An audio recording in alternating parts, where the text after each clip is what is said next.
especially. And it is my privilege to be part of this discussion. We have very experienced persons here. I see Ms. Monica. She is basically an architect who has wonderful experience on planning of hospitals, and Mr. Sivaram Krishnan and Rajshekhar. Rajshekhar, I don't know, basically if you do normal buildings, I think probably more profitable, but working on a hospital is not an easy job as far as I look at it. And also Mr. Subodh from KIMS Hospital. So I would like to say one thing. When it comes to the planning and hospital, designing of a hospital, at least I am involved in around 6,000 to 8,000 beds planning and designing, and I am also one of the ASHRAE certified healthcare facility design professional. And we see a lot of challenges when compared to a normal hospital. It's a normal building. If you look at any normal building, there is nothing. But here, as a part of the hospital, we need to look at a lot of critical care areas and a lot of, IT requirements, a lot of patient movement areas, and a lot of positive, negative. And as far as, our services are concerned, we'll see it as a challenge. And every hospital is always a different kind of experience for us. And this is on one side. I don't know. It's going to be very, very difficult in future. I'm not looking at Mr. Ratan Jalal's statement as on now, because future hospital is not going to be a hospital. We look at, whatever the hospitals that are going to be built as on today. So in that case, even we also look at the architecture is taking, a very different kind of dimensions, especially the kind of equipments, medical equipment, and then the new requirements, especially after the pandemic. We have seen during the pandemic how patients were lying in the corridors of hospitals, and then people were dying due to some safety issues, and also lack of oxygen and other things in various hospitals. So many challenges it has thrown. So let us try to understand what is going to happen with respect to all these things. I was in a conference during this Sunday and Monday on a sustainability conference. So the Bureau of Energy Efficiency, they are coming up with a new challenge as the Energy Conservation and Sustainability Building Code, which is also going to be one of the major requirements for every building, for especially. And when it comes to hospitals consume a lot of energy when compared with any building. And we need to look at, how to optimize so that the affordability of patient care can be taken care. And the next part of it is, they're also talking about, because India has committed to go net zero carbon by 2070. So naturally, we need to look at in every building construction industry, we need to look at how to bring down the embedded energy as well as embedded carbon and operational carbon. So that is a big challenge. And the Bureau of Energy Efficiency also is coming up with environmental product disclosures. So every product that is going to any kind of building has to be environmental friendly, and we have to declare the carbon footprints. So the kind of changes that are going to happen in the construction industry in general, and probably that is going to throw a biggest challenge for the healthcare facilities, is going to be a big thing. So my first question to you, without further this one, I would like to go into the panel discussion. Ms. Monica, you are an expert in hospitals planning, definitely. What do you think are the emerging trends in this planning of hospitals, planning and design especially? Hello? Is this better? Okay. Some of the emerging trends that we are seeing on our projects stem from, of course, the lessons learned during pandemic, and in equal measure, though, they're driven by factors that are outside the context of the crisis. They may be advancements in technology, changes in healthcare itself, or patient expectations, but they're all ongoing regardless of pandemic. Those are some of the trends we're seeing. Further, you can divide those into sort of three categories. There are programmatic changes, there are trends or changes, there are planning trends, and then there are materials, of course. So if I had to put it in a different way, I would say it's sort of what you build, how you build, and with what you build, sort of. As an architect, these are the three primary questions we look at when we, work on any project. Talking about program trends, we are responding as architects, we are primarily responding to the clinical trends, and because when we talk about programming changes, we're saying the spaces that a hospital has. Now, these are requirements, and we kind of take the cue from clinical requirements. So some of the changes, for example, are in the field of neurointerventional. Now, in my entire career, whatever number of hospitals I've designed, we've done spaces for cardio interventional, but I have never completed a project where we built neurointerventional spaces. But we're doing that now on some of our newer projects. That is a requirement now. So that is a response to what's happening on the clinical side. Another example of that could be there's more diagnostic procedures are much more in use now. For example, endoscopy suites. Now we're building much, much larger and many more independent large endoscopy suites, which we never used to do. So these are some of the programmatic changes in terms of changes driven by patient needs or expectations. There's a bed category mix, Earlier we used to have, yes, we did have categories. We had your private rooms, twin rooms, wards, etc. But now even the number of categories that we have in bed mix are many more. There's a private room, there's a twin, then there's a private, then deluxe private, then there's a suite, there's a presidential suite. These are now driven by economic factors. The paying capacity of patients is increasing, whether it's out of pocket or whether due to insurance coverage, but the demand is much higher for those. In terms of planning, one cannot not talk about flexibility. That is definitely commonly being used as a word, as a trend post-pandemic, but there's much more to that. So now it's a very uncomfortable thought that it's very difficult to predict need and risk completely and correctly in healthcare. So what do? I mean, the obvious one way you could do strategy you could do is drive much more drywall construction that we're seeing now. Demountable partition systems that we're doing now, so you could change very, very fast. Now that is not enough. For example, the utilization patterns are very, very different. Now what we saw during pandemic, there's the routine needs, of course, and what we saw during the pandemic was there was a build-up. It was relatively, still you had to move fast, you had to adapt fast, but there was a build-up. If you have demountable partitions, you did get a certain amount of time to make those changes. So that is, but that's not enough, because outside of that, and regardless of the pandemic, there could be a case where you suddenly have a fire incident where 100 people suddenly show up. You don't have a build-up there. So it's not enough to say what we've been talking about in terms of flexibility in the recent past, just in the last year or two. So what we are looking at as architects are much bolder changes in terms of the overall building itself. For example, the traditional method was you have a podium in a hospital where you have all the diagnostic procedure, diagnostic areas, treatment areas, OPD, everything on the lower floors. Then you have towers which are IP. This is a very, very standard model format, building format across the world. We're now increasingly looking at different ways of compartmentalizing the building itself, where we're talking about maybe potentially having a sort of a block, a mothership block where all the tertiary care is housed, and then an outpatient being different. Now this not only gives you the ability to compartmentalize and operate, but it also helps in lowering costs in terms of maintenance and capital costs also, because what fit outs are required for an outpatient block are very, very different from what are required for a tertiary block, etc. So these are just some of the examples, we can always take it offline, but I think in the interest of time, a couple of examples just to give a flavor is what I thought. Sure. Thank you, Monica. Really, you have thrown light on. Yes, pass on to Mr. Rajshekhar. You have thrown light on, many issues related to the programmatic changes and also materials. I think probably we're not discussed much except for the drywall partitions or maybe, demountable partitions and things like that. And definitely that is going to play a major role. Mr. Rajshekhar, you have designed and built a number of hospitals. So for me, doing one hospital, designing itself is a challenging task. And also I have not seen any hospital which has not been, changed just before occupancy. Say the doctors come and they say, make some changes here and then demolish this thing and that. So how do you, look at the challenges in building a hospital? What is your experience on designing and building a hospital? Okay. Yeah. Hello, everybody. Thank you, Srinivas, for making me a part of this group. And hello, Shiva, Monica, and Subodh. Like Srinivas said, now I'm actually thinking, why did we come into hospitals? Probably said that. But we are a general construction company which started off by building different kinds of buildings. But hospitals fascinated us. What fascinated us in the hospitals was the challenges.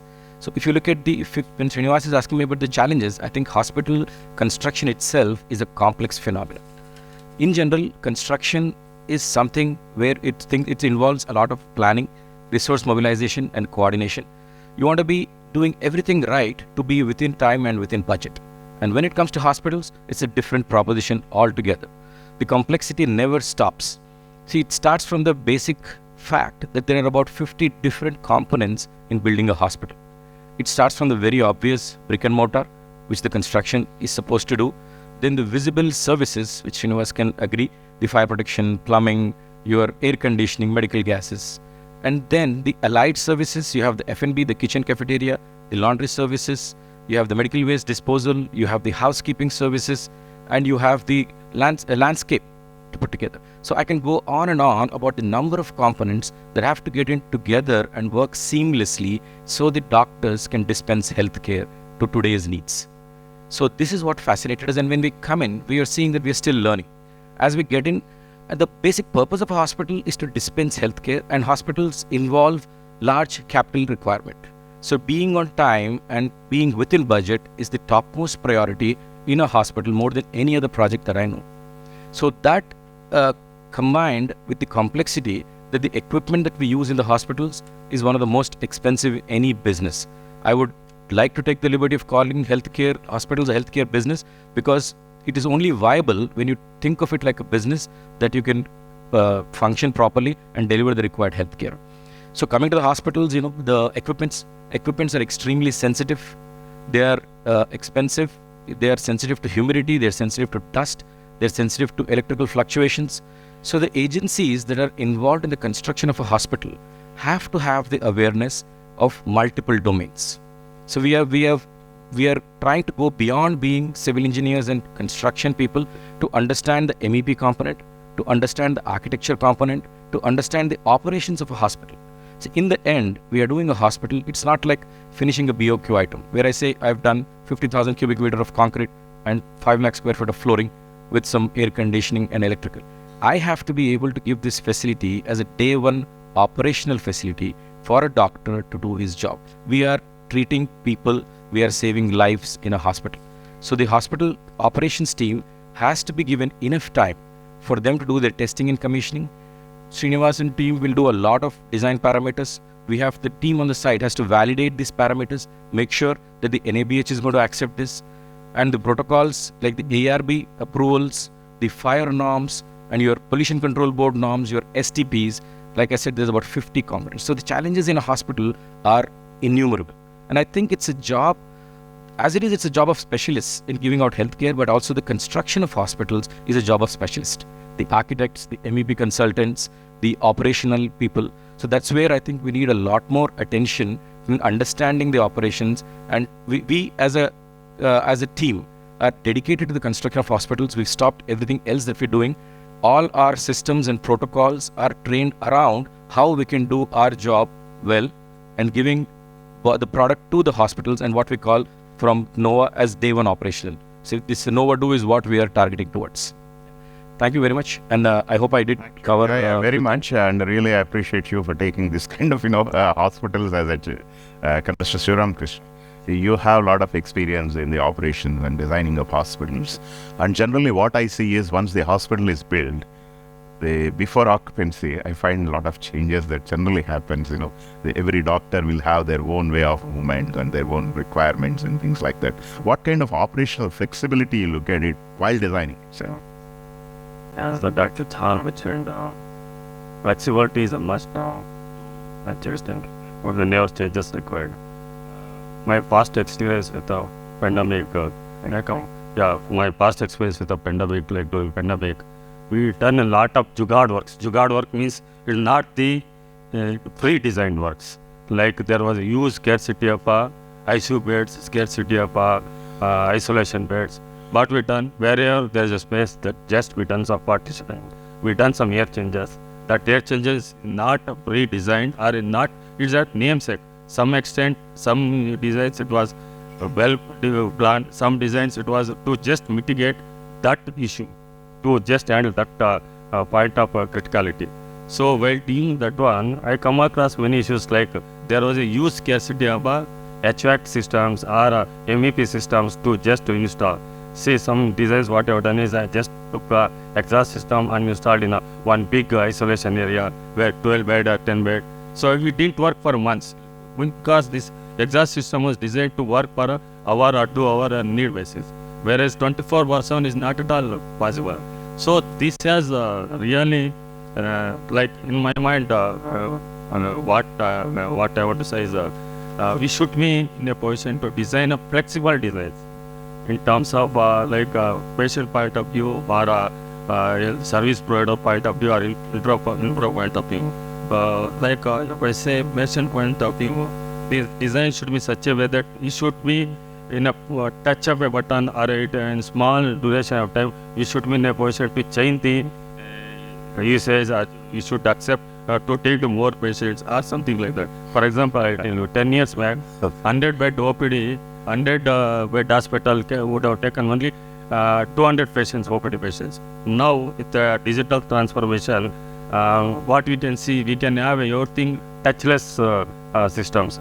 Patient, he'll book a OPD, especially OPD patient. He'll book an appointment from his home, he'll reach the hospital, he'll see the board, okay, MR and so on, so reach to OPD 5, reach, doctor is available 10:15, or if it's delayed, they'll mention about 2 minutes delay.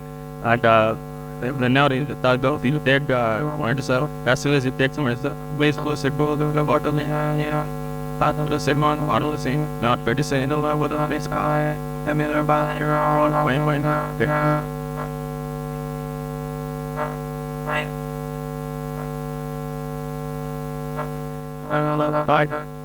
and then was missing nothing. The business, that's it. And what are the next work in ending love and chance this with the time letting well planet down. 5 years back and we're rejecting the hour. Take everything after that, art public, then art. No, but it nothing that left it. Just oh man, it did that. When they hit there and work like wait promoting. So this has there done. They and started about taking one.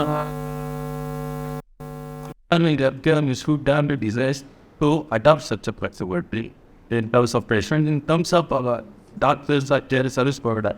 Now, there's a huge praise for the nurse and hospital patient. We have almost 1 nurse per 1,000 beds. Whereas required is 1 nurse for 4 beds, or even 6. So to mitigate this one, now I think some of the hospitals, connecting beds, that's now at the point is picking up there. Connecting beds is like connect to a bed, to a gadget, even at the private connected bed, till water, artificial intelligence surfing. This will help lower than nurses or doctors will reduce. Some patient has come, he admitted, he has gone to that bed, bed automatically, what is your 2 days wait. 2 days late. So that gives you one. There will be administration nutritions that will type what is your pulses, what is your oxygen level. You will practice any criticality after here to pop up on my system. Nurse or a doctor or an end user.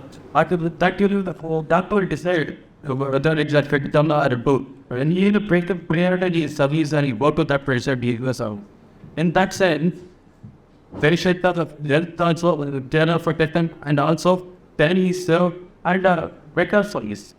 So similarly, if I go to the profit arts, now in the first time we done on to God also, developments like what all best possible. So we try to take agenda is we want to take a patient, we have to do probably will break up the illness, syrup offers water. So instead of that, we should have a designs from a table or a planning silver bit. Like for example, your synapse with super specialty room or a signal in the room should be in the person to convert ICU bed or SDU bed. In case you could go earlier than we got the product, I had specialty water touches body.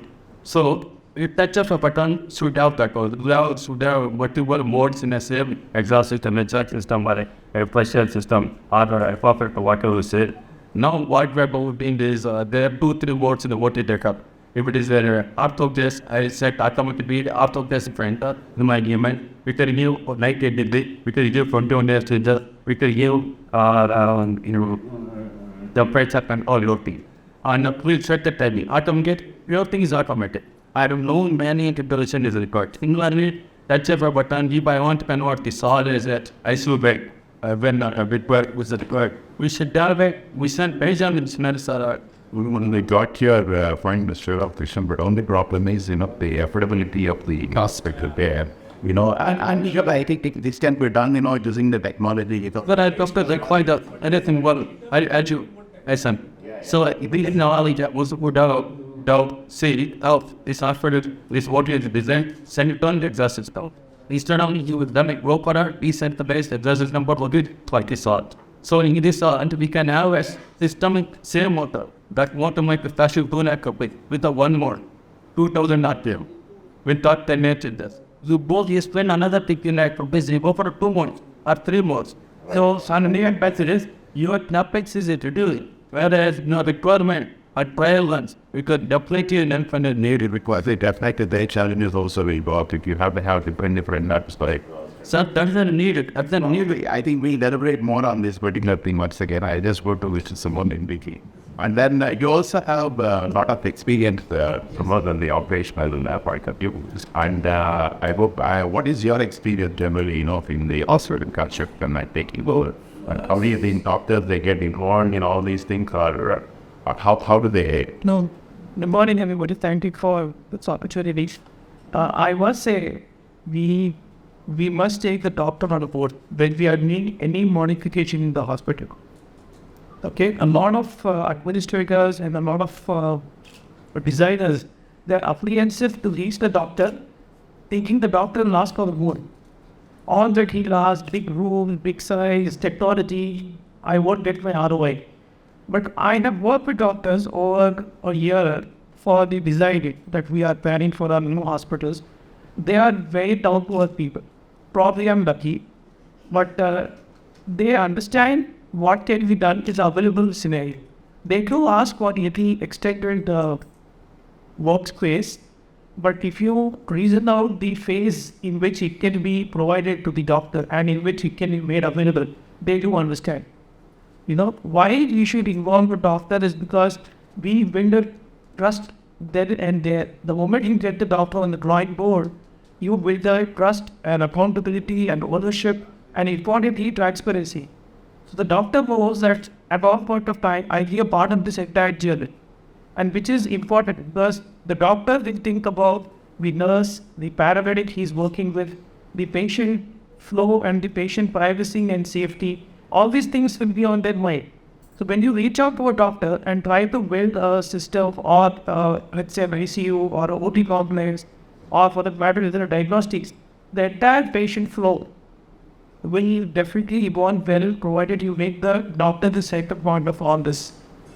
Now, where does the administrator or where does the designer come in? In case if we just blindly go with the doctor's checklist, an administrator or a designer has to take it from there.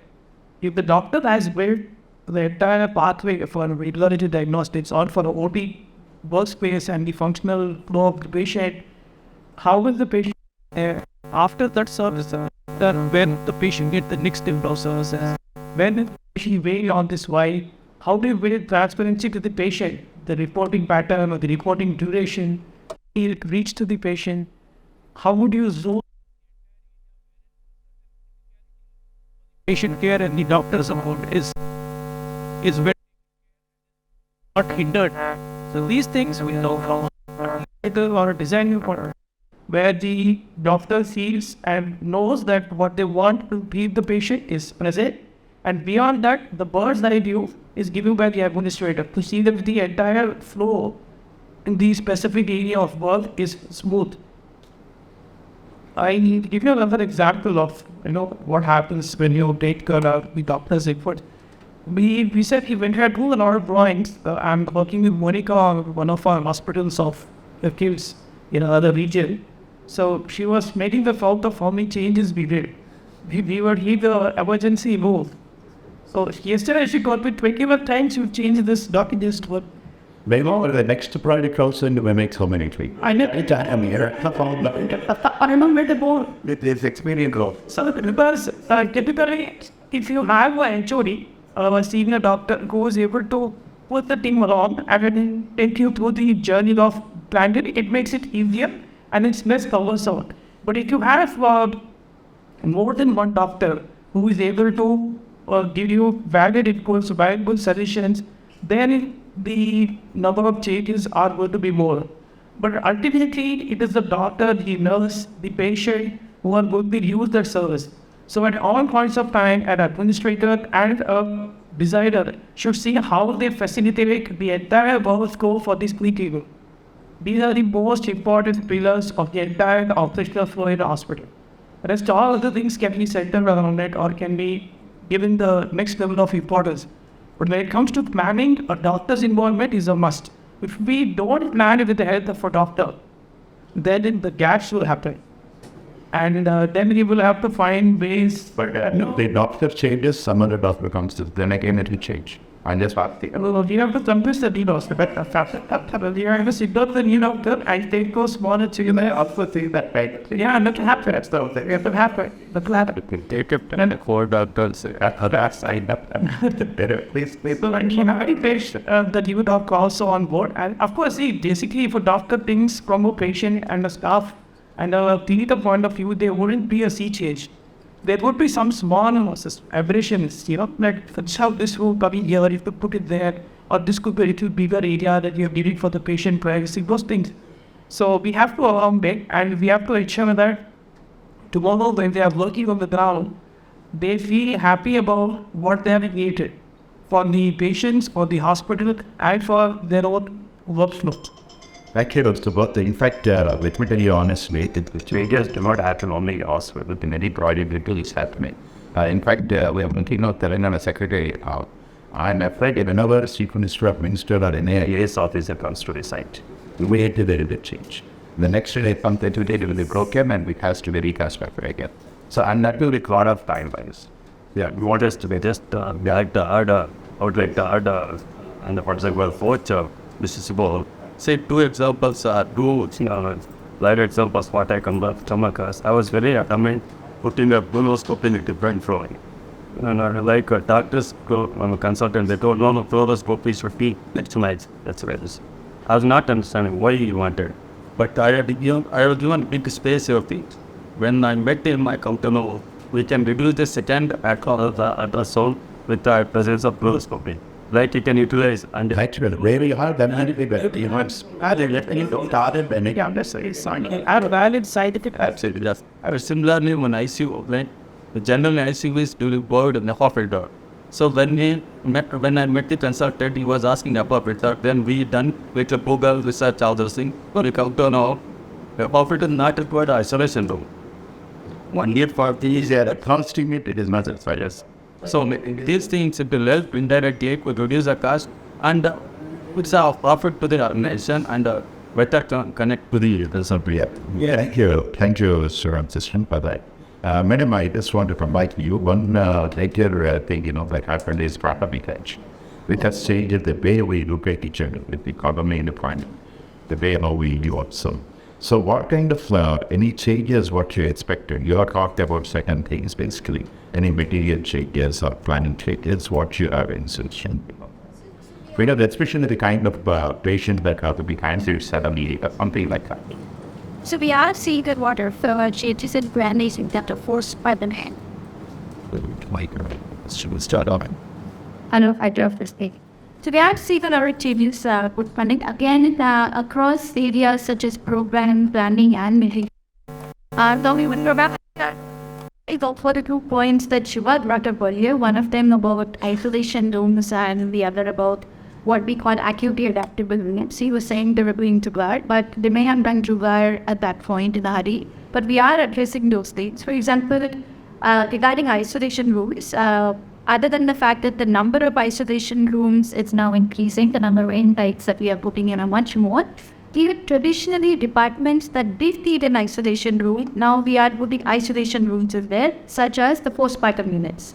We've never, in any of our earlier projects, the postpartum unit never had an isolation room because that was not an expected requirement as part of the normal, procedures. But now we've seen during pandemic the number of urgent cases that happened, and which was one of the key requirements. So now almost in every projects now, this is something we're discussing with our customers, our healthcare operators, and we're good with that. So that is getting addressed in a very active way. The other thing is about the adaptable routes. That is also happening very much. We also saw, like you were saying, shortage of ICU beds, but that doesn't mean we plan now to double the number of ICU beds. Such not possible. It becomes an operational liability. So what we are doing is, there is a cost, yes, but relatively speaking, we've done some cost analysis internally also, and it is financially expedient to build a little more of the acutely adaptable rooms as opposed to more isolation or more ICU beds. So we are doing that, where the cost is of course a very big factor. It's also result that it's not able to that. It's very result higher. Yes. So that is a very much a factor, but it doesn't, what we are doing is it doesn't need to have, so some of the rooms that we are turning into actively adaptable rooms, or done from a regular room to an ICU in case of a surge load. It doesn't have to have everything which is fit out for a typical standard IC setup, for we're talking about HVAC, etc. But some essentials like services, we working with our doctors, that's what they're saying, we do interact with doctors directly also besides the administrator meeting us saying what. And we're also working, what are the essentials in such acute adaptive rooms, and we are incorporating those. And all our clients are very much working with us very, very closely. Everybody's been in this together, so we are doing that. In fact, to accommodate surge loads now, some of our new projects, even the lobby spaces, we are doing concealed services. Again, that doesn't mean you turn the lobby into an ICU setup in the 100% way. That's obviously not possible. But we are adding some essentials to even lobby services, concealed services. We're actually doing that on our projects. Okay. So there is a response that is happening in post-pandemic. In terms of planning, I would say just a quick point, and then we can move to the other planning that we want this also. One definitely could be seen here is how we're addressing pathways and entryways for planning post-pandemic that has changed. For example, earlier from emergency to OT, there was a pathway that we'd already planned, that was a trauma pathway. But now in addition to the trauma pathway from emergency to OT, surgical department, we're also creating a septic pathway. So that is not just your regular trauma pathway. In some identity where you believe these are two different pathways, and we are designing them on almost every project now that we're working on. There is a separate septic pathway. In terms of entryways now, triage sequences are changing. A triage is becoming on the outside, where we're always planning a fever clinic or a triage center which is accessed directly from outside. Vestibules are becoming screening points by themselves. So there are changes happening at entryways and pathways that is another topic. One of the areas where we responded before the pandemic. And then these are very active measures, design strategies that are actually happening on install projects. Okay, thank you. Darshik, my next question to you. Generally, the cost of the hospitals is high. I'm not the primary. We think it has gone up. Are there any way that we call it and get found? What is your opinion? Yeah, I think the facility and we put any question. Our panelists have already talked about it. So the pandemic definitely has changed the way we do it, the way we work. And the biggest impact has been the healthcare. The healthcare system has, I would say, started to rethink the way they want to do their ratings. So now the immediate reaction of the healthcare system is to be ready. They want to be ready for the foreseen changes and unforeseen changes. But the main inherent of this eagerness to be ready is I think redundancy. We have to be watchful not to make our facilities redundant, like Monica rightly said. And like Shiva said, I don't think Jugaad is essentially a byword.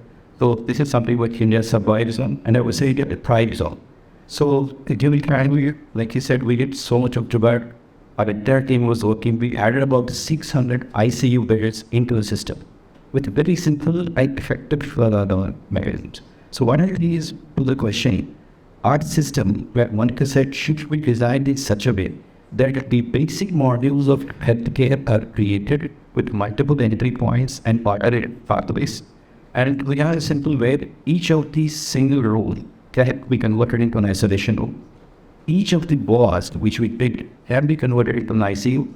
Other case, but I'm not talking about isolation ICU, but ICU as such. Because the patient, the range of acute care required, and they get it to isolation wards.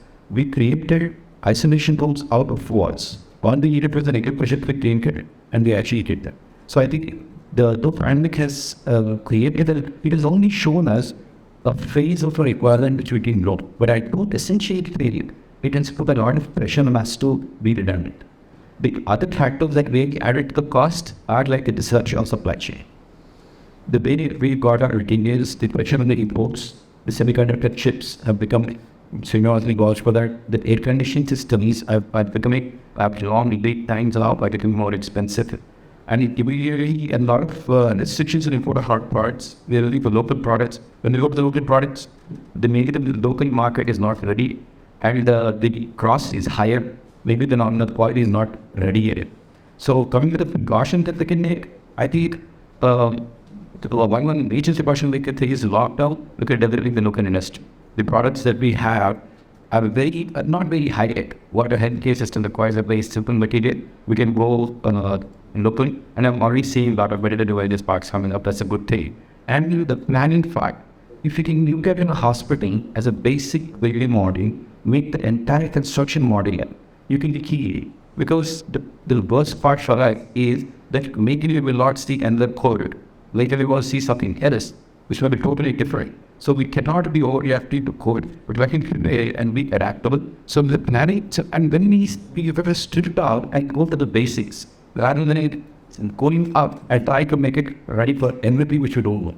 But the one more major sector that we cut down costs is that we should look at it like Mr. Janan said, go take. We don't have to take care of all the patients in the hospital. That is one major way that we fought COVID off. A lot of people who were treated at homes in the later stages. So we're taking them. You have ambulatory services. So these are all the various things which can help us out. So it's a combination. The cutting cost is a combination of various things. Adapting technology, developing local markets, going back to the drawing board again and rethinking the way we design hospitals and be ready for whatever comes out of it. Excellent. Thank you very much. So one question to you about is pandemic or during the pandemic, don't you have? Sure. In the pandemic, I'm sure in me, I'm sitting here watching things in the under the back. And there's nobody wants to say what best of and Unfortunately, there were a lot of fire accidents. and there were many cracks that Because of all these regards, change the abandoned whatever makeshift arrangement techniques like that. So how I make the new hospitals you have to be in the battlefield and exception. see, during the pandemic, primarily fire accidents, what has come to light is owing to poor MEP planning, which many hospitals, the smaller hospitals or even medium-sized, some large hospitals also might have undertaken in a bit of risk on the LED. I just give you a quick example of how MEP designing is slightly underpaid. Me and Monica, we were working on a design. We've almost done on the planning and all that. And then the next step was to take it to MEP, ask it to give us that design. So this MEP person said, you've given us one electrical loop of X size in one part of this floor plate, we need another one on the other side. So me and Monica was like, the entire area is packed, you find a way out. He said, sir, I can't do that. You have to give me a room. So just imagine, right at the drawing stage, I am trying to convince the DP guy to find a way out. But I am not willing to find a way for him to have a say. Finally, when we thought that's the best thing for the entire floor and going forward in the number of years the system would run there, we planned a way to give a place for that person, and he kind of reshifted our services which are falling in that zone, all the 11 floors. So this is how often NEP has been underpaid. Typically the fires which are happening are between electricity and humanity gases. In whatever location you see, if it is being picked up in time, it's been extinguished, so the fire doesn't get reported. But if it's not picked up in time, or if it's in some place which is not being utilized by a patient after the discharge or something, it becomes huge and it only gets noticed much later. So for a design perspective, my request to all designers is focus on MVP. Because even when you want to overload your, like for example, anybody talking about the Jugaad option of converting, single room into an ICU bed. On the ground, the administrator might feel very proud that I was getting 5,000 rupees out of this bed, now I'm worth the bed 9,000 rupees out of this bed, just by calling it an ICU. But they don't know that by putting this extra ventilating into those sockets, by putting more machinery for the patient, which is not the design of that particular room, they are overwhelming their entire flow system. Mr. Srinivas, one of the survey for our hospitals has shown us with a device how clearly the wires which are carrying the current are red hot and red in color by the infrared devices that they showed us, meaning that it is taking much more load than what it is designed for. So obviously in the pandemic, this power administrators must have done a necessary thing where there is a general ward and there are just simple 5 points. You put in a 50 amp thing there and want it to run. Maybe one of the 15 beds might run. But if you put in 5 to 7 beds, the same thing for a 15 bed load, it will go off. And that is where this will happen. And another design example I can give you where, if you remember, if you've been to hospital ICUs or wards, you have a panel, it's called a bedhead panel. On the bedhead panel, all the points are in one sequence. Of course, the central point in DTD oxygen, the vaping gases, or just oxygen, other gases as well. And on either sides, you have the analytical point. It has been realized after all these fires that the design itself is working. If you keep all of them nearby to each other, these sparks can result in fire. Yeah, I would like to add with you, most of the cores they specify minimum 200 mm gas. It is between the RFF point and the military gas coil. Unfortunately, none of the military ventilator panels, they do not have that. And you do not correct compartmentation. So that is where it was resulting in a lot of fires. So this is one thing. And fire typically also happens in case of altering people. And in COVID, a lot of material was kept near patient bedside, was left in the ward, because everybody was worried there will be a virus on this. If I send it out, it will contaminate somebody else. So things were just being kept in wherever they are, unattended. So that again has become a cause for easy for fire to spread. So thank you, support. So we will have first of all, thanks personally for supporting us and considering the other request. Okay, next thing is the last one. I go back as it do. What is the time calculation to drop? Yeah. Okay, okay. Is summarizing point out? Yeah, I would like to ask him only with his experience on one thing, with respect to energy efficiency, or if you want to have, just the panel has some questions for the man. Yeah, okay. Yeah, we get in. we are all are talking about the pandemic. I actually like pandemic for very well, and you see what crucial that's the for us the winning that might this man in mind and those are clear for fun. That is a very bad in my experience.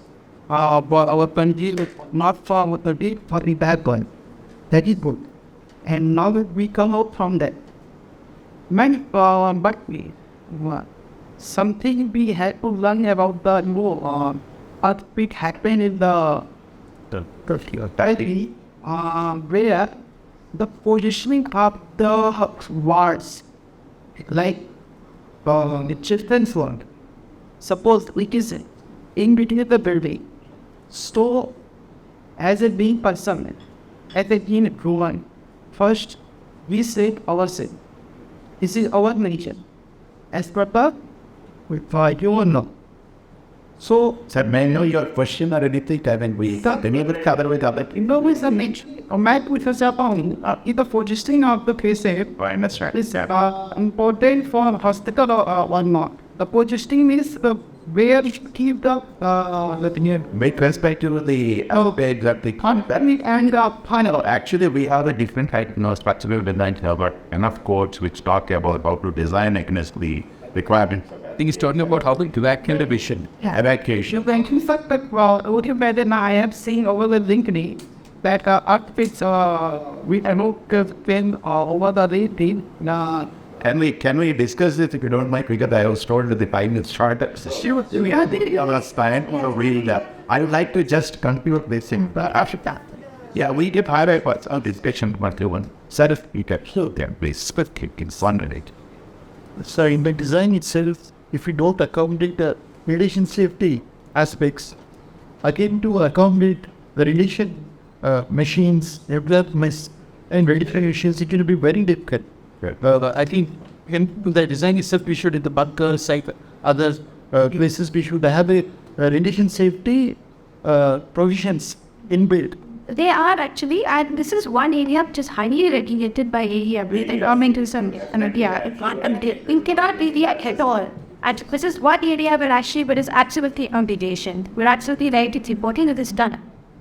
That was part 5 and 3 factor safety. So safety levels is what it means required now. After this type of law, the future of waste management, and it's been present to so many aspects in and then hospital waste. Yes, okay. I mean, the one in a different subject by extent, I don't know. Can do it. You want to know when you about operators, they can hear something again.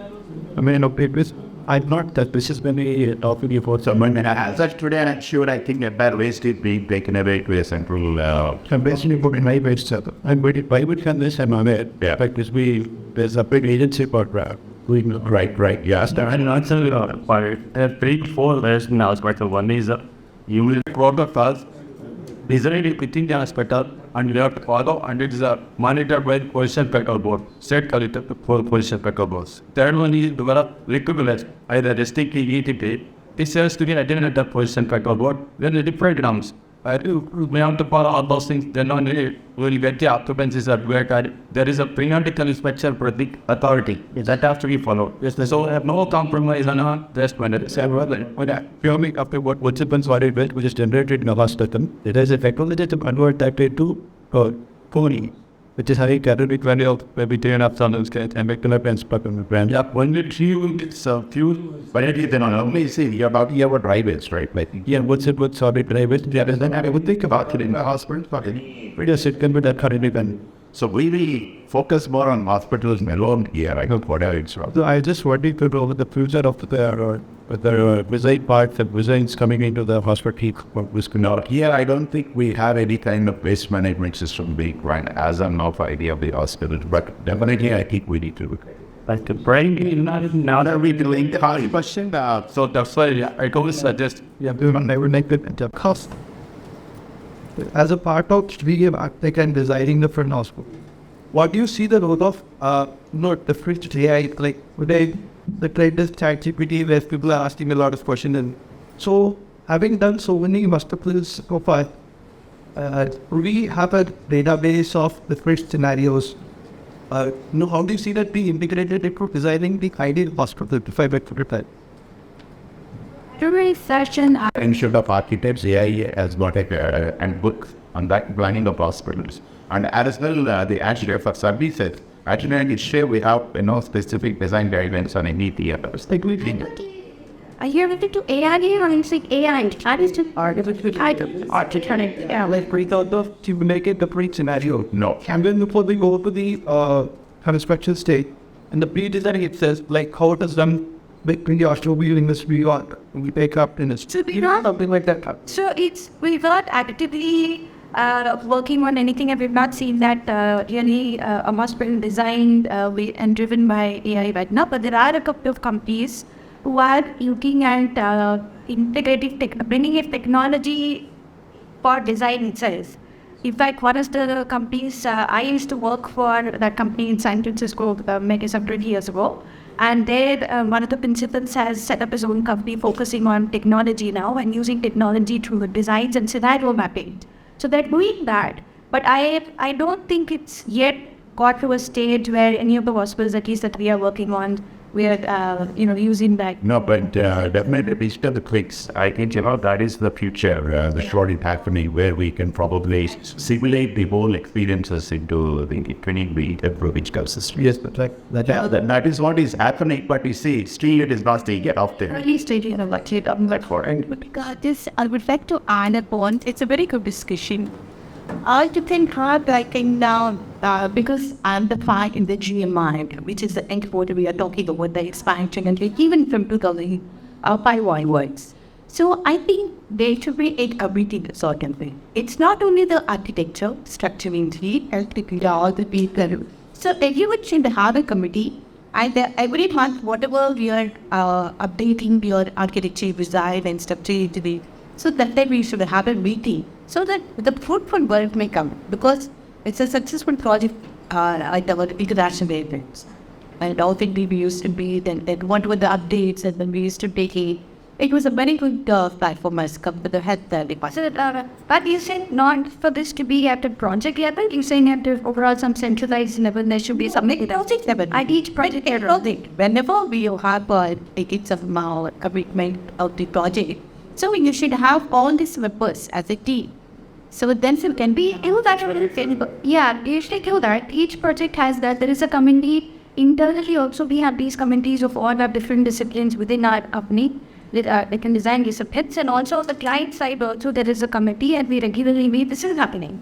Definitely for large projects, maybe for smaller projects it's not we need. Yeah, but we do have that. Yeah, that is happening. About I think so the big cost is always there, the one. After the structure great, but on smaller projects also internally we do keep having these sessions, and it does happen where discipline comes in, and we make sure that it's all integrated and talking. So that is done. That is me done. that's Thank you very much. Thank you very much for the organizer. I think we have run out of time, and we can have any kind of discussions offline. I'm sure any of the panelists will be available throughout the week. I would like to just conclude this. There is hospitals are going to grow definitely. But definitely there is a huge requirement, and also cost has to become affordable, and also we should be, as Madam said, the medical tourism is going to be a major thing. And as pointed by our Honorable Prime Minister, here in India, by India, I'm sure I think we should all play a vital role. Thank you very much.